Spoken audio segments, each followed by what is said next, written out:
이름은 깜상. 글, 김한수. 내 별명은 깜상이다. 얼굴이 까맣다고 친구들이 붙여준 별명이다. 나는 못하는 게 많아도 다른 친구들보다 잘하는 게 하나 있다. 그건 바로 달리기다. 어떤 친구들보다 빨리 달릴 자신이 있다. 그래서 친구들도 내가 가까이 있을 땐 별명을 가지고 함부로 놀리지 못한다. 내가 화나면 거리가 떨어져 있어도 곧 붙잡고 마니까. 가끔 나를 만만히 본 남자애는 내가 뛰는 모습을 보고 검은 콩 굴러간다. 하며 놀린다. 그러면 나는 도저히 참지 못하고 무슨 일이 있어도 그 친구를 붙잡아 혼내주고 만다. 한 번은 학교에 지각할 것 같아 뛰어가는데 저만치 떨어진 곳에서 거슬리는 소리가 들렸다. 검은 콩 굴러가유.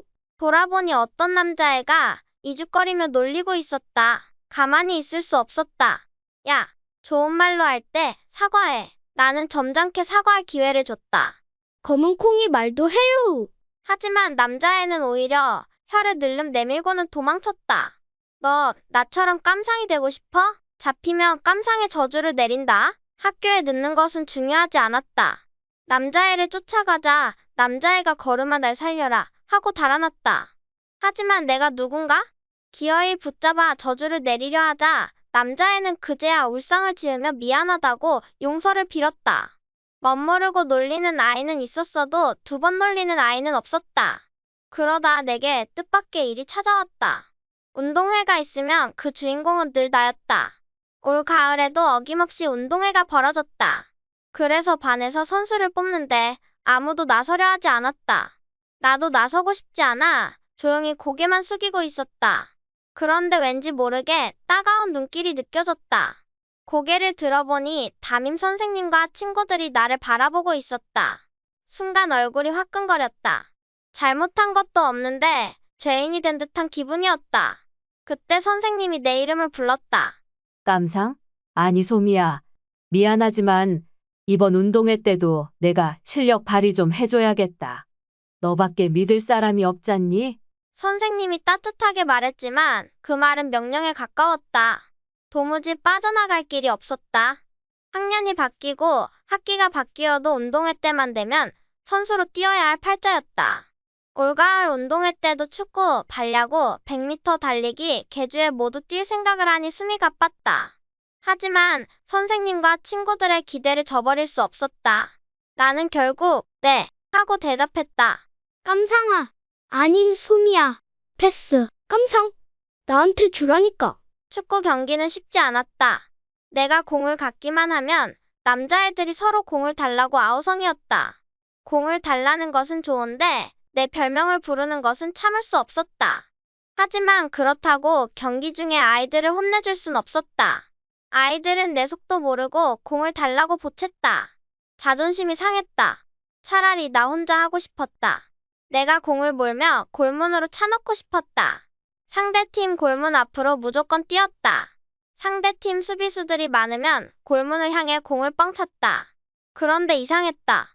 내가 공을 갖는 시간이 많아질수록 남자애들의 목소리가 작아졌다. 요구나 불만 대신 여기저기서 탄성이 터졌다. 축구와 발야구에서는 우승하지 못했다. 그러나 다행히 내가 자신 있는 100m 달리기와 계주에선 우리 반이 우승의 체면을 세울 수 있었다. 내가 가을 운동회 때도 대활약을 하자 친구들의 대접이 달라졌다. 봄 운동회 때만 해도 내가 운 좋게 잘한 줄로만 알고 별명을 부르며 놀리던 친구들이 이젠 내 앞에서 고양이 앞에 쥐처럼 고분고분해졌다. 그런데 내 앞엔 더 큰 변화가 기다리고 있었다. 여느 날처럼 수업을 마치고 가벼운 발걸음으로 교실을 나서는데 어떤 아저씨가 내 앞을 가로막고 있었다. 나처럼 까만 얼굴에 운동복을 입은 아저씨가 장승처럼 선 채 나를 빤히 쳐다봤다. 아저씨는 나를 아래 위로 훑어보는가 싶더니 별명을 부르며 내게 말을 걸었다. 네가 깜상이지? 싫었지만 나도 모르게 고개를 끄덕였다. 녀석 참 야무지게 생겼네. 나는 아저씨가 무슨 말을 하는지 몰랐다. 나는 축구부 코치인데 네가 운동회 때 축구하는 걸 봤다. 참 잘 뛰고 잘 차더구나. 혹시 축구 해볼 생각 없니? 그제야 아저씨의 정체를 알 수 있었다. 하지만 축구라는 얘기에 말문이 막혔다. 우리 학교에 축구부가 있다는 것은 알고 있었지만 여자인 내게 남자애들만 우글거리는 축구를 하라 해서 어이없었다. 아, 네가 여자여서 망설이는가 보구나. 사실 축구는 남자만 하는 게 아니야. 우리나라 여자 축구 선수들도 얼마나 많은데 너 축구가 뭔지는 알지? 코치님이 나를 무시해 기분 나빴다. 아무리 축구를 잘 안 해도 손흥민을 좋아해 축구는 가끔 보고 있었다. 내가 힘차게 고개를 끄덕이자 코치님 얼굴이 밝아졌다. 하긴 내 말 듣고 당황스러웠을 거다. 네가 운동신경이 있어 보여서 그런 거니까 오해하지 마. 집에 가서 부모님한테 잘 말씀드려보고 부모님이 허락하시면 축구부 합숙실로 오거라. 코치님은 부모님께 보여드리라면서 명함을 주셨다. 명함을 보니 축구부 코치가 맞았다. 어른이 내 실력을 인정해줬다는 사실에 기분 좋았다. 남자애들 속에서 뛰어보는 것도 괜찮은 일 같았다. 부모님께 코치님의 명함을 보여주며 축구해보라는 제의를 받았다고 말씀드렸다. 명함을 보시던 부모님 얼굴이 심각해졌다.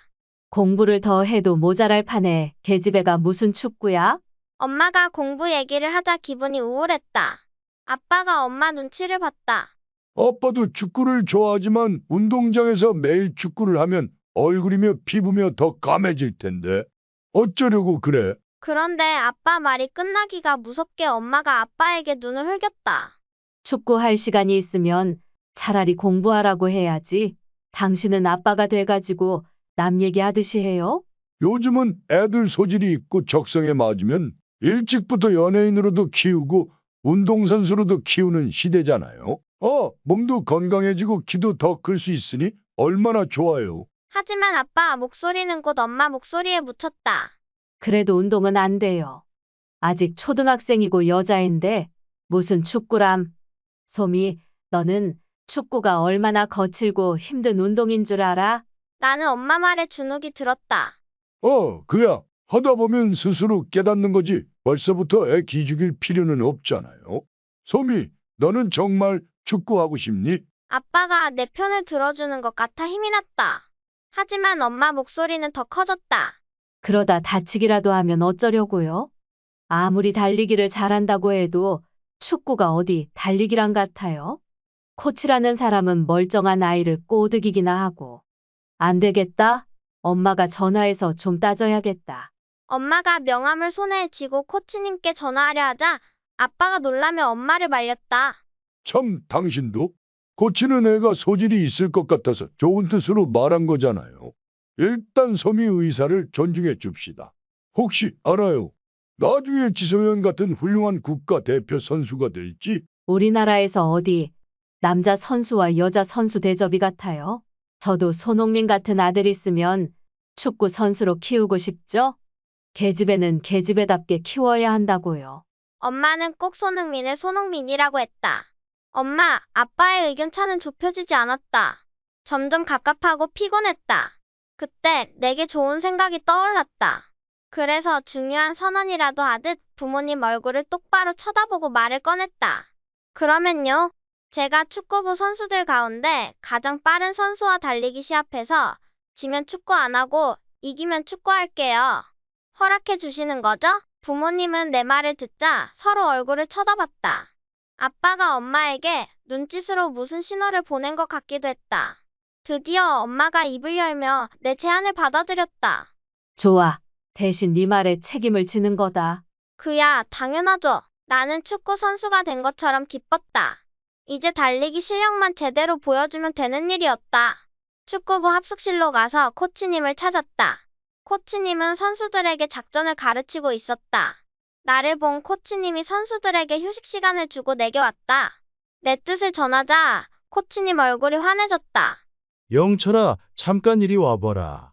코치님이 이름을 부르자 보기에도 날렵하게 생긴 남학생이 앞으로 뛰어왔다. 영철이 너도 들어서 알겠지만 학교에서 달리기 잘하기로 소문난 여학생이란다. 여자이고 동생이라고 해서 봐주지 말고 100m 달리기 시합 제대로 한번 해봐라. 알았지?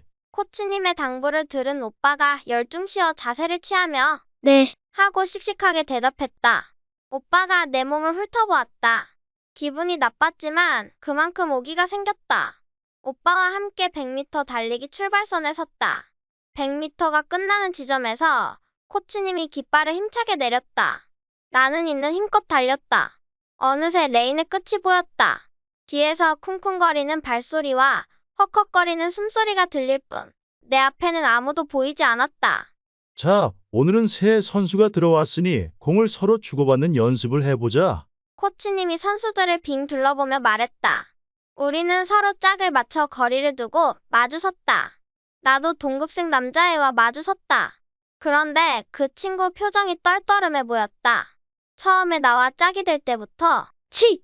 하며 실망하더니 나를 보고 비식비식 웃던 친구였다. 내 불길한 예감은 딱 들어맞았다. 내가 코치님 지시에 따라 친구에게 공을 차주자 친구는 옆으로 공을 3개 차보냈다. 내가 도저히 공을 받을 수 없는 거리였다. 처음엔 실수로 그러는 줄 알았는데 친구는 매번 일부러 옆으로 공을 차보냈다. 멀리까지 가서 공을 가져오느라 숨이 턱에 닿았다. 화가 났다. 야, 너 나 골탕 먹이려고 일부러 그러는 거지? 내가 공을 가지고 돌아와 친구에게 소리쳤다. 무슨 소리야? 자꾸 빗 맞아서 그러는 건데. 친구는 표정 하나 안 바꾸고 거짓말했다. 도무지 말이 안 통할 것 같았다. 다른 선수들이 우리를 쳐다봤다. 코치님도 우리를 힐끗 돌아봤다. 약이 올랐지만 이까지 장난의 축구를 포기하고 싶지 않았다. 공을 더 멀리 차보내 안갚음하고 싶은 마음을 꾹 참았다. 친구가 짓궂게 굴수록 공을 정확히 차줬다. 친구 표정이 변하기 시작했다. 얼굴에서 웃음기가 사라지고 있었다. 친구가 내게 공을 제대로 차보냈다. 다음 날엔 드리블 연습이 있었다. 코치님은 콘들을 앞에 일정한 간격으로 세워놓더니 공을 몰며 그 사이사이를 통과해 보라고 했다. 코치님이 먼저 시범을 보였다. 어찌나 멋졌는지 내 입에서 감탄사가 절로 나왔다. 선수들은 자신 있다는 듯 서로 시시덕거렸다. 코치님이 매서운 눈길로 주의를 주자 선수들이 잡담을 뚝 그쳤다. 드디어 내 차례가 돼 공을 가지고 앞에 섰다. 선수들이 보고 있다는 생각에 가슴이 두근거렸다. 호흡을 천천히 가다듬었다. 출발 안 하고 뭐하니? 호루라기 소리 안 들려? 코치님 목소리에 정신이 번쩍 들었다. 다시 호루라기 소리가 들렸다. 나는 놀리고 달아나던 친구를 생각하며 출발선에서 뛰어나갔다. 공이 있었지만 상관없었다. 공은 마치 나와 한 몸같이 느껴졌다. 공을 몰며 콘들 사이사이를 잽싸게 빠져나갔다. 도착 지점이 눈에 들어왔다. 뒤에서 와, 하는 탄성 소리가 연달아 들렸다. 나를 보고 내지르는 소리였다. 나는 손흥민이라도 된 기분이었다. 우리는 며칠 뒤 운동장에서 두 팀으로 편을 짜 경기했다. 다행히 우리 팀에 나를 못마땅하게 생각하는 선수는 없었다. 지난번에 드리블 연습을 멋지게 해낸 뒤 누구도 나를 놀리거나 따돌리지 않았다. 경기에 최선을 다했다. 상대팀 선수들과의 어깨싸움도 마다하지 않고 악착같이 뛰었다. 내가 공격수는 아니었지만 우리 팀 선수들은 곧잘 내게도 패스를 해줬다. 선수들이 나를 동료로 인정한 것 같아 기분 좋았다. 나도 선수들이 가족처럼 느껴졌다. 상대팀 공격은 번번이 내 수비에 막혔다. 상대팀 공격수들이 나만 보면 한숨을 푹푹 내쉬었다. 하지만 우리 팀 공격수들은 펄펄 날았다. 그리고 드디어 선제골을 뽑아냈다. 내가 패스해준 공을 영철이 오빠가 넣어 더 기뻤다. 축구가 재밌었다. 여자라고 안 될 건 없었다. 내 이름은 깜상이다.